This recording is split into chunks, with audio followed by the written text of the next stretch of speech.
date. Lynn has sent over $100,000 trying to get Hubbard back to the United States. She wants to know the truth. Is this man a fraud or her Prince Charming? Let's see if we can get to the bottom of this. Real quick, guys, don't forget to like, comment, and subscribe. Your comment and like could help stop someone from being scammed. Let's get into it. Hello, my name is Lynn. I'm a 66-year-old widow. I was married 3 times before. My last marriage was 23 years. It was the best marriage anybody could ever ask for. I'm so sorry that God needed him more than I did because he took him away from me. He was just this most sweet, darling man you'd ever want to meet in the world. Everybody loved him. He was just wonderful. He was just the most wonderful man. I can't say good enough about him. Then he got cancer and fought very, very hard to fight against that until it was too late. The death of her husband left Lynn in a dark place. After months of mourning, she decided to look for solace by meeting people online. This is when everything took a turn. He reminds me somewhat of my departed husband in the way he talks to me, in the way he treats me. He took my breath away. He took my heart. Can I describe the first message? It was basically, hi, how are you? And then we just started asking questions about each other. What do you like? What kind of movies do you like? What kind of music do you like? I was a little bit more open about that than he was. It took a little bit more pulling from me to get answers from him. Hubbard was Lynn's type. It wasn't long before the relationship flourished and she fell in love with him. He's got a gray beard and gray hair, and he's got beautiful blue eyes, and I think they're blue. At least they look blue in all the pictures I see. But I could be wrong. They could be gray. He's thin. He's not overweight. He doesn't have a big belly. He takes very good care of himself. He's very handsome. Very handsome. He's a widower. I'm a widow. We've been through a loss. We would talk about how he dealt with his loss of his wife, and I would share my loss of my husband. He just made me feel comfortable and loved. He just made me feel loved. We want to travel. We don't want to sit around just growing old. We want to see the world and see what the world has to offer.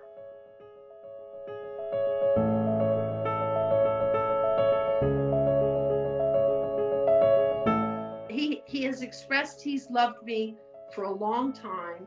He tells me all the time. We never hang up the phone without saying I love you. He always gives me kisses before he hangs up the phone. If he's texting me, he says I love you and I will love you for the rest of my life. I have told all my family and friends all about him. I've told my work people about him. I have shared with anybody who will hear me about him. Just as Hubbard was to come home and finally be with Lynn, he was contracted for a job. He had to go to Europe on a work trip, but his money was tied up in a Turkish bank. This is when things took a turn for the worse. He left the United States and went to Brussels to get all these materials together. He was only supposed to be there for 5 days, but things got very out of control. He asked me at the beginning of December for $4,800 to help get the materials shipped back to the United States. His money that he had in a Swiss bank account was tied up. Then the company, instead of half the contract, they offered him the full contract. So now he had to get the second half shipped. And he needed $4,600 to get that done. Why isn't the company coming up with this money? And he said, because they already prepaid him, and that money is locked up in the account. He was going to leave Brussels and go to Zurich to get this banking situation straightened out. He was running out of money to pay for his hotel room. The bank still hadn't opened up his funds, and he needed some money for food. And then he went down to the bank and got into an argument with the bank manager, and they arrested him. And they took him to jail. He would not leave until they would release his funds. And they kept asking for more and more money. They needed 18,000 euros to combine the accounts, $42,000 in taxes. I would go and I would take it out of my credit card and out of my retirement fund. He was heading back to the United States in the airport and was approached by some gentlemen who said that they were security. And I got a phone call from somebody that said he was dead. I called the hospital, I called the airport, and I called the morgue at the airport, and nobody had ever heard of this incident happening at all. About 3 weeks after I was told he was dead, I get a text from him saying that he escaped from these guys and he's hiding out in Copenhagen trying to get back to the United States. I said, why would anybody say you were dead? I said, first of all, this is the most horrible thing anybody could do to a widow who's already lost somebody she loved, and now another person that she loves is dead. In total, I have sent him $108,000.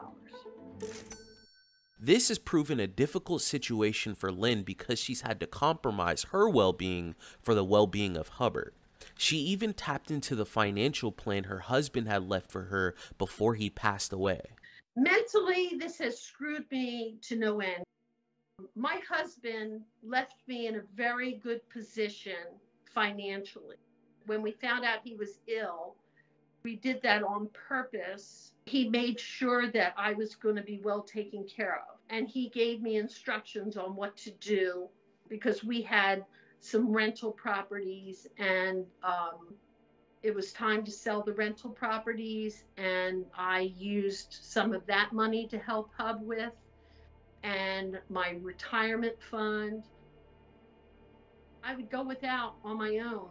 I would go without grocery shopping. I would do without to make sure that he had.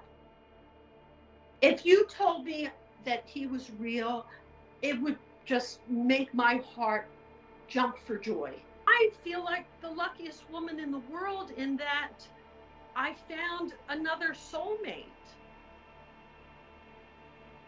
and that everything was real and right, and I did the right thing, and I was true to who the person I am. In that, when I love somebody, I help. And if he's real, it would make me nothing more than happy. I would invite you to the wedding. It didn't take a lot of time to find out the truth about Hubbard. After a couple of reverse image searches using our website, socialcatfish.com, we were able to find out the truth. This guy was a fraud. We unfortunately knew Lynn wasn't going to take this very well, but this scam had to be stopped. Our team sat down with her to go over what we had found and the steps she needed to take to move forward. Hello, Lynn. How are you today? A little anxious here, Brianna.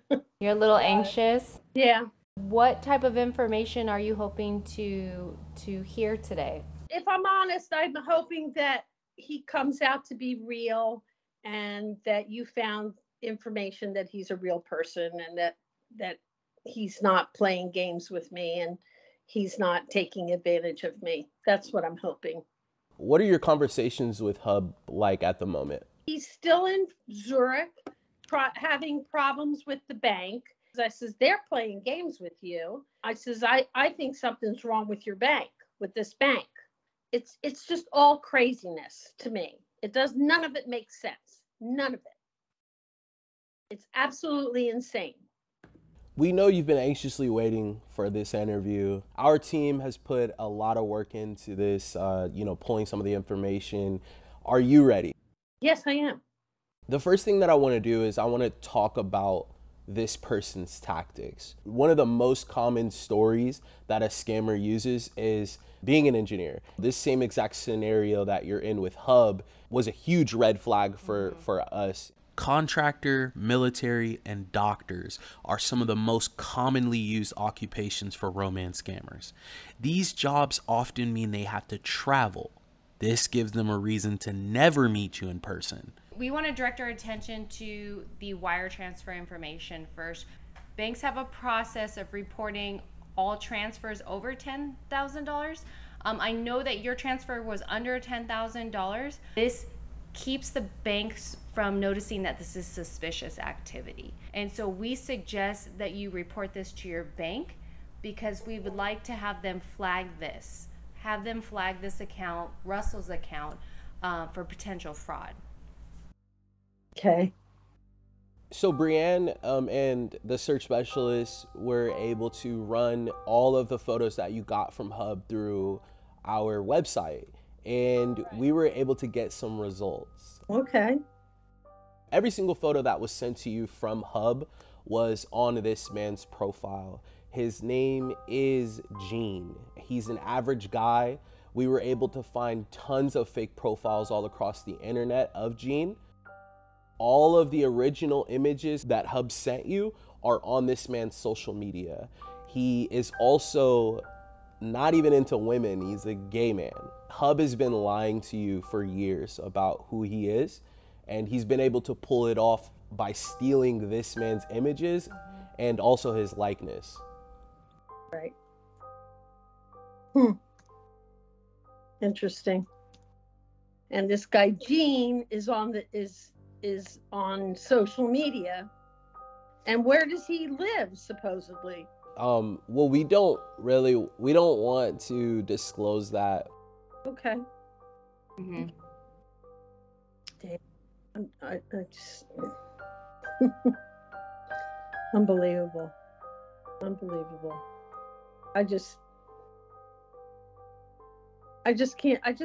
It's just, even though I'm a smart woman and I know that this happens, it's just beyond my comprehension how people can get away with this.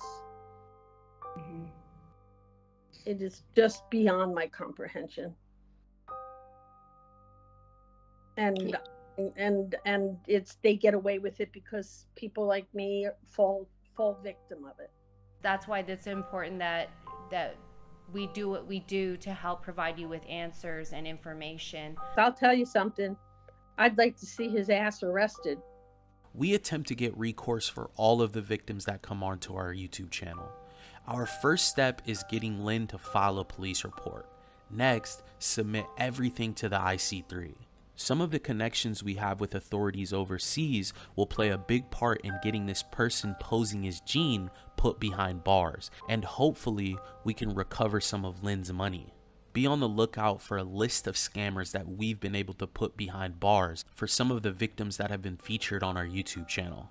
So the last little piece here is you sending everything that you have so we can create a wonderful, beautiful graph of everything that's been going on here, where all the funds have been traced to, and then we'll also include a doc that will label all of the transactions and where they went to and if they eventually led to an exchange, because there may be some recourse with the exchange. Mm-hmm. Okay. Do you have any other questions? No, I guess I just, it's really sad because all my family and friends told me it wasn't real and he wasn't real and he wasn't even today, he told me he was going to come home tomorrow. He was coming here tomorrow, and I'm like, you know, I honestly think that after today's conversation, he's almost like he's not gonna that he because he won't answer my phone calls anymore. So I kind of think he's running away now. Mm. You know, but I don't know. When was the last time you sent him money? The other day, Why? um, it's I just believed him. That was the problem. I believed him, Yeah. and and you know, it's been over. It's been a year and a half that I've been talking to him, and I did fall in love with him. Now I can tell you that of late, between talking to you guys and the way he's been acting and all this other stuff, I've been thinking to myself, what am I, a nutcase? Something's wrong with me. You know, that I I'm not a rich woman. I am not a rich woman by any stretch of the imagination. I need to take care of myself. Lynn, I think you're a great woman with a big heart. And, you know, unfortunately, these guys, they're vultures, and that's, Right. you know, that's what they go for. And my advice to you is to just cut it off as quick as you can and just block him. Yeah, no, that's what's going to happen. I was really looking forward to this call, and I knew if this is what you told me, that's what was going to happen.